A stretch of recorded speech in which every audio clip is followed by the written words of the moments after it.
Hello everybody and welcome back to the coolest dog training channel right here on YouTube. I'm Tom Davis, America's Canine Educator. I am simply putting a life-saving video together that means the world to me. As dog populations skyrocket across the world, the lack of education is literally staying the same. And those two things will not be good for the dog. This video means so much to me. This video isn't to persuade you. This video isn't to take you from one side to the other. It has no meaning behind the politics of the dog training. This is simply to educate everybody on planet Earth working with dogs what we're doing, why we're doing it, how we should be doing it. Do we really understand the 4 quadrants of how dogs operate and how they learn and how they don't learn? This is a very simple video that is literally going to be life-changing and will and can be the difference between life or death in many dogs. The shelters are getting bigger. The rescue organizations are getting more. Dog training companies are popping up. And guess what else is following? Marketers, business people, they're seeing this growth in dogs. They're seeing the growth in dog ownership, and they're chasing it, and they're investing, and they're manipulating a lot of the marketing and a lot of the way you perceive dog training in your mind. A lot of it is bogus. A lot of it is going to be false information. It's going to be ignorance. It's going to persuade you to one side, and it's going to convince you that the other side is bad, only to take your money. So I urge anybody working with dogs, being around dogs, loving dogs, you need to understand, you need to know the reality of how things work, the differences between what this word means and what this word means, the 4 quadrants of how dogs operate and how they learn and how they understand things. We have such a passion and compassion in helping dogs, and we love them, but we can't let emotion sink in. We need to do more to educate ourselves about how these guys actually operate. They're animals. We need to understand that. This video literally will and can save lives. I hope you like it. Okay, you've come this far. The 4 quadrants of dog training is going to be positive reinforcement, negative reinforcement, positive punishment, and negative punishment.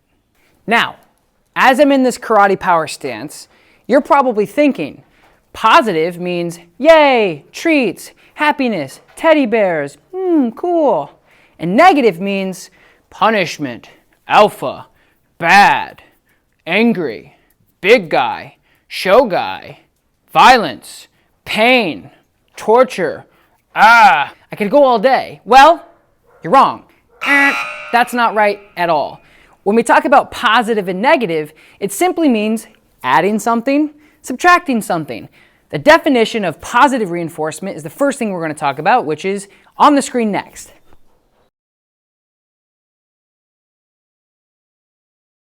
Positive reinforcement for humans is very simple. I'm going to play role play really quick.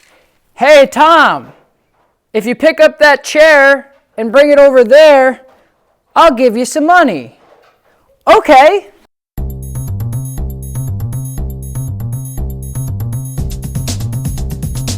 Good job, Tom. Here's your money.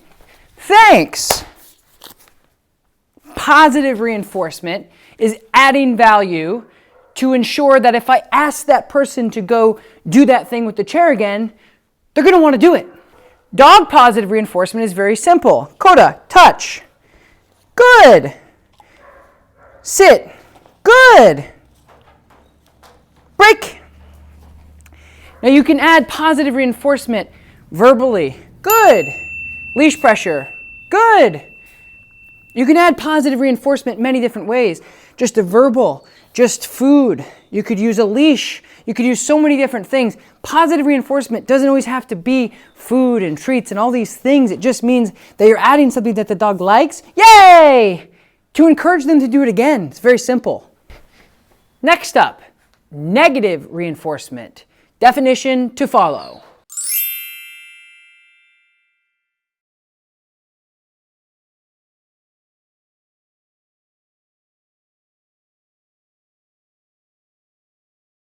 Negative reinforcement is in by no way punishment. Has nothing to do with anything bad of what normal people would think it does.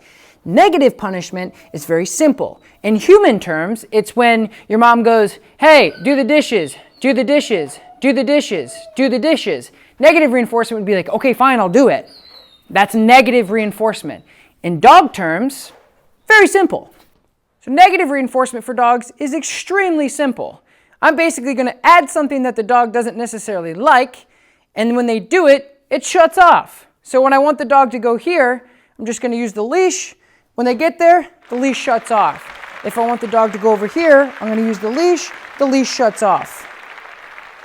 Very simple case of negative reinforcement. The third quadrant would be positive punishment. The definition follows.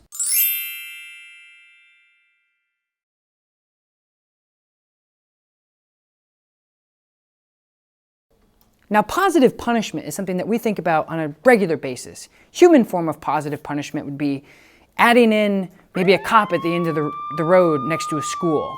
Meaning, if you see the cop and you get pulled over, the chances of you doing that again are going to be very small because you got a ticket, you got a fine, you had to pay a bunch of money, whatever.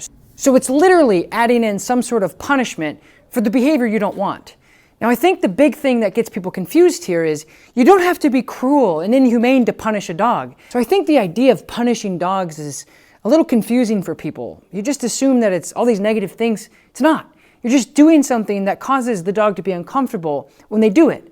And when I train, I really want to teach a dog not to run out in the road, not to jump on elderly, not to bite people, not to pull on the leash, all these things. So by correcting a dog or adding punishment, you're teaching the dog that those things we don't necessarily like. And so I'll show you exactly how that works right now. It's not that scary. The dog form of positive punishment is very simple.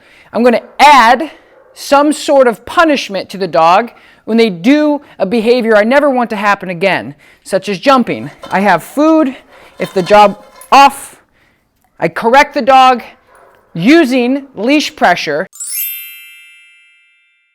Last, but certainly not least, negative punishment. So again, think about it like a math equation. I'm taking something out to punish whatever I'm in charge of.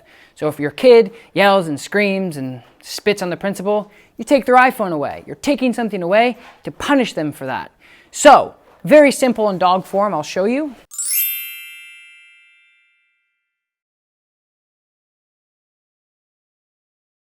Negative punishment is just as simple. I'm going to remove or take away what the dog wants to punish them for doing a behavior I don't want to happen again. So that's negative punishment.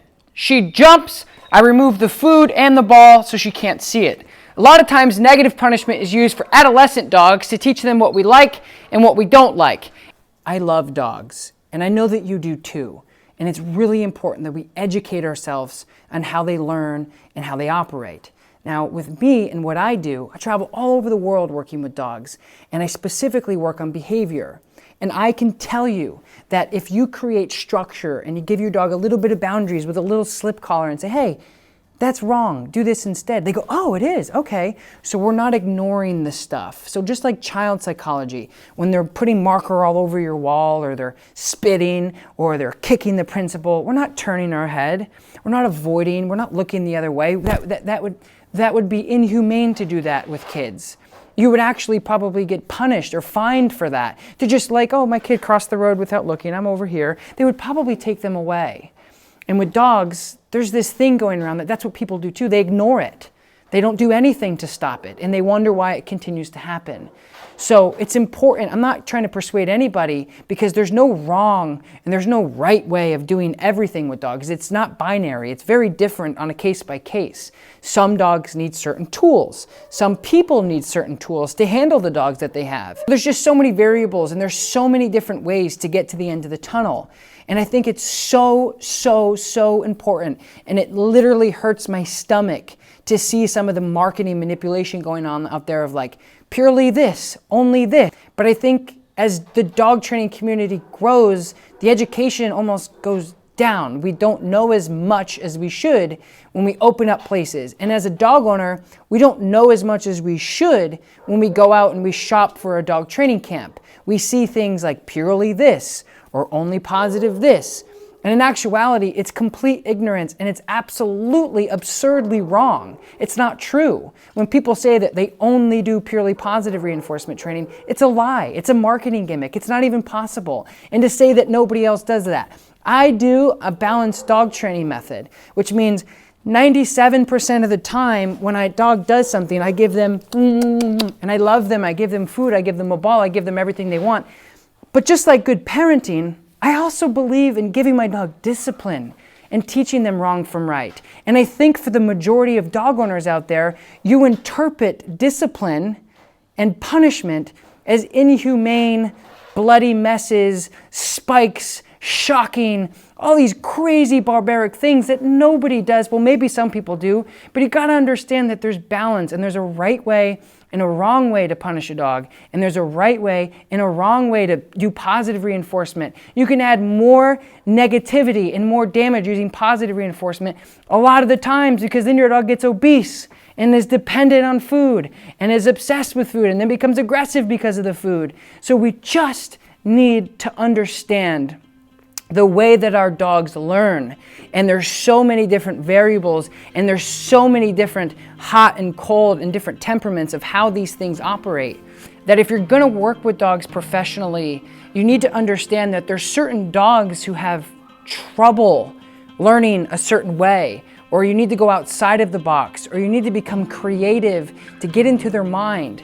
And a lot of these dogs that you see are the dogs that are troubled. They've been abandoned, neglected, or abused. They're stuck in a shelter. And one way isn't going to work.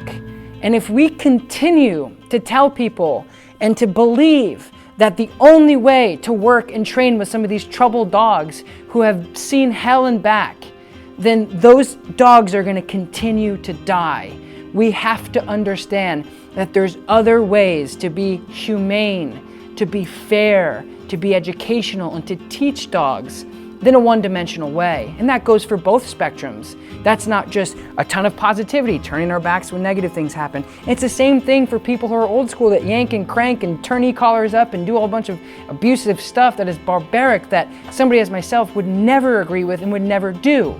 And so please, if you guys love your dog and you care about your dog, share this video with as many people as you can, Facebook, Twitter, wherever it needs to go, because this video can change somebody's outlet and change somebody's outlook on how they work with their dog, and it could potentially save that dog's life if they look somewhere else for help.